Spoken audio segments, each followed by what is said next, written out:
சகோதரர்கள், மௌத்தை பயந்து கொள்ளுங்கள். ஒரே ஒரு வசனம் உங்களுக்கு ஞாபகப்படுத்தி முடித்துக் கொள்கிறேன். அல்லாஹ் சொல்லுகிறான், இன்னா நஹ்னு நுஹ்யில் மௌதா வ நக்துபு மா கத்தமு வ ஆசாரஹும்.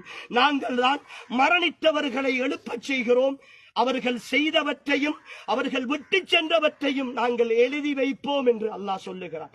முகநூலில் நீங்கள் பதிவு செய்துவிட்டு யாரோ ஒருத்தனை பற்றி அவதூறு எழுதிவிட்டு அரசியலின் பெயரால் நையாண்டி செய்துவிட்டு மீம்ஸுகள் கிரியேட் பண்ணிவிட்டு ரீல்ஸுகள் போட்டுவிட்டு இசைகளையும் சினிமாக்களையும் போட்டு நீங்கள் கேவலப்படுத்திவிட்டு இந்த கபருக்குள் வந்தால் உங்களுடைய முகநூல் இருக்கிற காலமெல்லாம், அதை படிக்கிறவர்கள் படிக்கிற காலமெல்லாம், அது தொடர்ந்து வருகிற காலமெல்லாம் இந்த கபருக்குள் வேதனை செய்யப்பட்டுக் கொண்டே இருப்பீர்கள், தண்டிக்கப்பட்டுக் கொண்டே இருப்பீர்கள். அல்லாஹுடைய விஷயத்தில் விளையாடாதீர்கள், அல்லாஹுடைய விஷயத்தில் விளையாடாதீர்கள்.